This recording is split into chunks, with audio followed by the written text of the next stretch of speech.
राधे कृष्णा। गणेश पुराण 9वां अध्याय। सगुण उपासना की श्रेष्ठता, क्षेत्र ज्ञान तथा ज्ञेय का वर्णन। वरेण्य जी बोले, हे भगवान, मूर्तिमान आपकी जो अनन्य भाव से उपासना करते हैं और जो अक्षर एवं परम अव्यक्त आपकी उपासना करते हैं, उनमें श्रेष्ठ कौन है? हे विभो, आप सब जानने वाले, सबके साक्षी, भूत भावन ईश्वर हैं। इस कारण मैं आपसे पूछता हूँ, आप कृपा करके कहिए।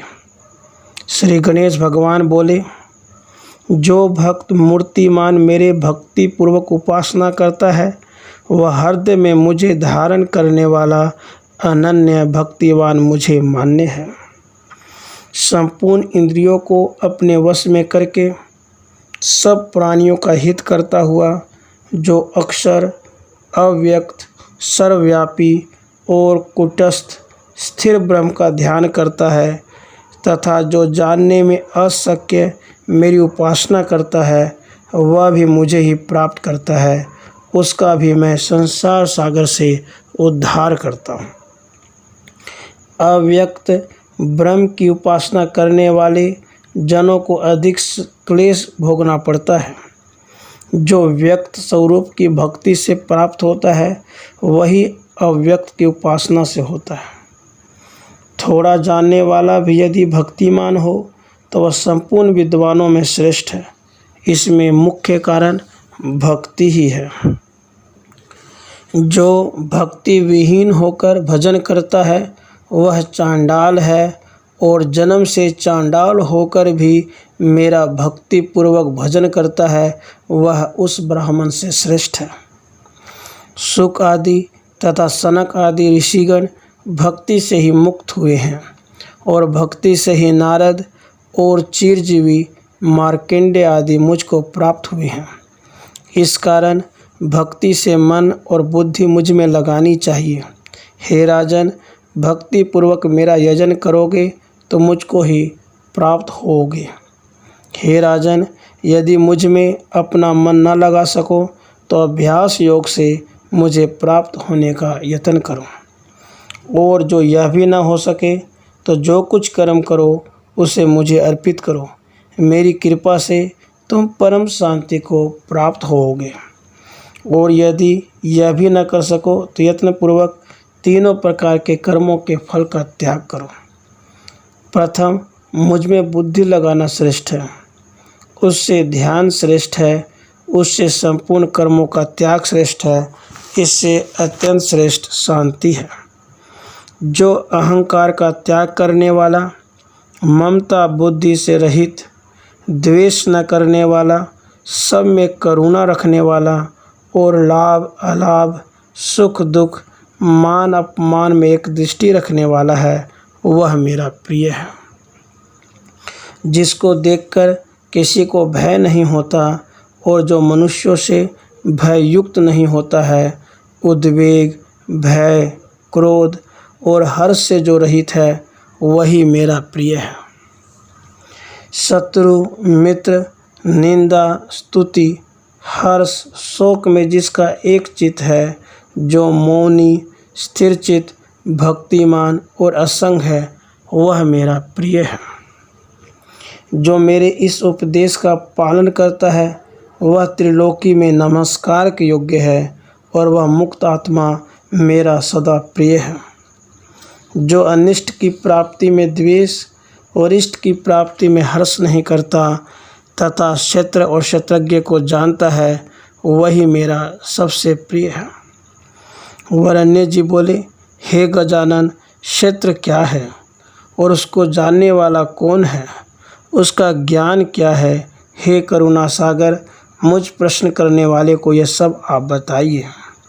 श्री गणेश भगवान बोले, पृथ्वी, जल आदि 5 महाभूत और उनकी गंध, रस आदि 5 तन्मात्राएँ, 5 कर्मेंद्रियाँ, अहंकार, मन, बुद्धि और 5 ज्ञानेंद्रियाँ, अव्यक्त मूल प्रकृति, इच्छा, धैर्य, द्वेष, सुख दुख और चेतना सहित यह सारा समूह क्षेत्र कहलाता है।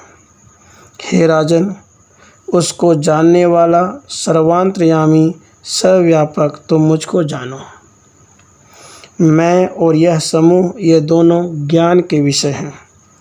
सरलता, गुरु शुश्रूषा, इंद्रियों का विषयों से वैराग्य, पवित्रता, सहनशीलता, पाखंड का त्याग, जन्म मरण आदि में दोष दृष्टि, समदृष्टि, दृढ़ भक्ति, एकांतता तथा सम दम सहित जो ज्ञान है, हे राजन, उसी को यथार्थ ज्ञान समझो। हे राजन, इस ज्ञान के विषय को मैं कहता हूँ, तुम श्रवण करो, जिसके जानने से संसार सागर से छुटकर मुक्त हो जाओगे। जो अनादि इंद्र रहित सत रज तम आदि गुणों का भोक्ता, किंतु गुण वर्जित अव्यक्त सत असत से परे तथा इंद्रियों के विषय का प्रकाशक है, विश्व को धारण करने वाला, सर्वत्र व्यापक, एक होकर अनेक रूप से भासता है। वह बाहर भीतर से पूर्ण, असंग और अंधकार से परे है। अत्यंत सूक्ष्म होने से वह जाना नहीं जाता, ज्योतियों को भी प्रकाशित करने वाला है।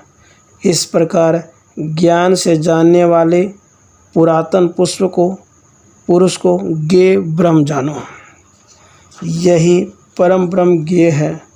यही आत्मा, पर, अवयव तथा प्रकृति से परे पुरुष कहलाता है। यह प्रकृति से उत्पन्न हुए गुणों को भोगता है। प्रकृति के 3 गुण ही इस पुरुष को देह में बांधते हैं। जिस समय देह में शांति और प्रकाश की वृद्धि हो, तब सत्व गुण की वृद्धि होती है। लोभ, अशांति, सप्रिया और कर्मारंभ ये रजोगुण के धर्म है। मोह, आलस्य, अज्ञान और प्रमाद, इन्हें तमोगुण जानना चाहिए। सत्वगुण अधिक होने से सुख और ज्ञान की, रजोगुण अधिक होने से कर्म की और तमोगुण अधिक होने से सुख से इतर निद्रा और आलस्य की प्राप्ति होती है। इन तीनों के वृद्धि में कर्म से मुक्ति, संसार और दुर्गति की प्राप्ति मनुष्यों को होती है। इस कारण हे राजा, सत्वगुण युक्त होना चाहिए। हे नरेश्वर, उसके बाद सर्वभाव से तुम मेरा भजन करो और निश्चल भक्ति से हर जगह केवल मुझको देखो। हे राजा, अग्नि, सूर्य, चंद्रमा, तारागण और विद्वान ब्राह्मण में जो तेज है, उसे मेरा ही तेज जानो। मैं ही संपूर्ण संसार को उत्पन्न कर उसका संहार करता हूँ और अपने तेज से औषधि और जगत को मैं ही पुष्ट करता हूँ। संपूर्ण इंद्रियों में तथा उदर में स्थित होकर धनंजय नामक प्राण और जठराग्नि रूप से पाप पुण्य रहित होकर मैं ही संपूर्ण भोगों को भोगता हूँ। मैं ही विष्णु, रुद्र, ब्रह्मा, गौरी और गणपति हूँ। इंद्र आदि देवता तथा लोकपाल मेरे ही अंश से उत्पन्न हुए हैं। जिस जिस रूप से प्राणी मेरी भक्ति पूर्वक उपासना करते हैं, उनकी भक्ति के अनुसार मैं उन्हें वैसा ही रूप दिखाता हूँ। हे राजन, इस प्रकार क्षेत्र, ज्ञाता, ज्ञान तथा ज्ञेय का विषय तुमसे मैंने वर्णन किया। जो तुमने पूछा था वह सब मैंने बता दिया। इति श्री गणेश पुराणे गजानन वरण्य संवादे गणेश गीतायाम क्षेत्र ज्ञातृत्र ज्ञान ज्ञेय विवेक योगो नाम 9वां अध्याय। राधे कृष्ण, राधे कृष्ण।